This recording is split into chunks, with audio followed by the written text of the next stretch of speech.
Hello students, you're most welcome. Profit loss का ये question देखो। इस वीडियो में हम दो क्वेश्चंस कंप्लीट करेंगे। एक क्वेश्चन में लाभ प्रतिशत निकालना है और अगले क्वेश्चन में हानि प्रतिशत निकालना है। एक टेबल 2,500 रुपये में खरीदी। इस टेबल को 2,800 रुपये में बेच दी जाती है। टेबल का लाभ प्रतिशत ज्ञात कीजिए। देखिए, किसी भी वस्तु का या टेबल का लाभ या हानि प्रतिशत निकालना है तो सबसे पहले हमें उस वस्तु की कीमत पता होना चाहिए, उसका कॉस्ट प्राइस पता होना चाहिए और उस वस्तु का सेलिंग प्राइस पता होना चाहिए।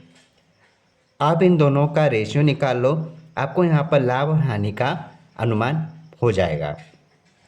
कॉस्ट प्राइस दिया है यहाँ पर 2,500 रुपये और सेलिंग प्राइस यहाँ पर दिया है 2,800 रुपये। ठीक है, आप पहले इस रेशियो को सरल कर लो। आप ज़ीरो से ज़ीरो काट सकते हैं। अब यहाँ पर देखो कि यहाँ पर 25 यूनिट से 28 यूनिट बन रहा है, मतलब नज़र आ रहा है यहाँ पर 3 यूनिट का फ़ायदा हो रहा है। ये 3 यूनिट का फ़ायदा कब हुआ? जब उस वस्तु की कीमत 25 था। याद रखना, प्रॉफिट और लॉस में जो प्रॉफिट और लॉस होता है वो हमेशा कॉस्ट प्राइस पर डिपेंड होता है, ना कि सेलिंग प्राइस पर। तो देखो, यहाँ पर फ़ायदा हुआ 3 यूनिट का। 3 यूनिट का फ़ायदा कॉस्ट प्राइस पर हुआ है तो आप 25 इसके बटे में लिखो। हमें निकालना है इसका प्रतिशत, तो 100 से मल्टीप्लाई करेंगे तो वो संख्या प्रतिशत में कन्वर्ट हो जाती है। 25 की टेबल से आप काटेंगे तो कितना आ जाएगा? ये 4 बार कट जाएगा, 25 चौक 100 होता है और हमारा आंसर कितना आ गया? 3 गुणा 4, मतलब हम कह सकते हैं 12% का लाभ हुआ है, प्रॉफिट हुआ है। ठीक है, ऑप्शन सी हमारा सही आंसर है। देखो, इसका फार्मूला भी होता है लेकिन फार्मूला याद करने की कोई आवश्यकता नहीं है, लेकिन फिर भी हम फार्मूला देख लेते हैं। देखो, अगर प्रॉफिट हमें निकालना है, प्रॉफिट परसेंटेज निकालने के लिए हमें क्या करना होता है? जितना भी प्रॉफिट आया उसका वैल्यू लिखो और प्रॉफिट कॉस्ट प्राइस पर डिपेंड होता है तो कॉस्ट प्राइस आप लिखोगे।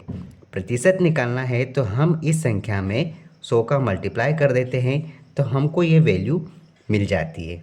ये हमारा प्रॉफिट का फार्मूला है, लेकिन हमने बिना फार्मूले के ही हमने कर लिया। अगला क्वेश्चन देखते हैं। एक कुर्सी की कीमत 4,050 रुपये है। कुर्सी को 3,750 रुपये में बेची जाती है। हानि प्रतिशत ज्ञात कीजिए। देखो, हमें सबसे पहले इस वस्तु का कॉस्ट प्राइस और इस वस्तु का सेलिंग प्राइस पता होना ज़रूरी है। कॉस्ट प्राइस है 4,050 रुपये, सेलिंग प्राइस यहाँ पर दिया है 3,750 रुपये। ठीक है, अब हमें क्या करना है? सबसे पहले आप इसको सरल कर लो। अगर सरल होता है तो बहुत अच्छी बात है। आप ज़ीरो से ज़ीरो काट दो। ठीक है, 5 की टेबल से फिर आप काट सकते हैं। देखो कितनी बार जाएगा? 5 अठे 40, 5 एकम 5। यहाँ कितना हो रहा है? 5 सते 35, 2 इसको दिए तो ये बन गया 25, 5 25। आप यहाँ देख सकते हैं कि 81 की वस्तु 75 वैल्यू रख रही है, मतलब कितना घाटा हो रहा है यहाँ पे? 81 में से आप 75 घटा दोगे तो 6 यूनिट का घाटा हो रहा है। 6 यूनिट का घाटा कब हुआ? जब उसका कॉस्ट प्राइस 81 यूनिट था। आप इसका प्रतिशत निकाल दो, हमें यहाँ पर इसका वैल्यू मिल जाएगा। आप देखो यहाँ पर इसको सॉल्व करोगे तो क्या आंसर आ जाएगा? यहाँ पे 600 बनता है, इसका आप 81 से भाग दे दो। अगर मैं यहाँ इसको 80 मानता हूँ तो 80 का टेबल ऐसा बोलो कि 600 के आसपास नज़दीक आ जाए। तो देखो, 8 6 48, 8 7 56, अटू अटू 64, मतलब कि 8 बार तो 81 का गुणा हो नहीं सकता, क्योंकि 64 से ज़्यादा मतलब 600 से ज़्यादा 640 हो जाएगा। तो 80% तो आना है नहीं, 90% आ नहीं सकता, क्योंकि जब 80 नहीं आ रहा तो 90 कहाँ से आएगा? आप देखो, मतलब 8 बार नहीं जा सकता, 7 बार। देखो 8 7 56, 7 बार जा सकता है, क्योंकि 8 6 48 तो 480 हो गया। जब 8 7 56 7 बार जा ही सकता है तो हमारा आंसर बी है। 70% इस करेक्ट आंसर आप देख सकते हैं। हमारा आंसर है 70%, उसे हानि हुई है। ठीक है, इस प्रकार से भी इसे सोल्व कर सकते हैं। अगर इसका फार्मूला देखना है तो हमने क्या किया है,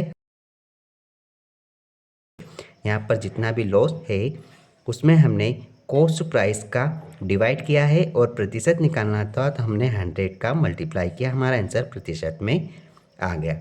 इस प्रकार से प्रॉफिट और लॉस के क्वेश्चंस को बना सकते हैं। All the best.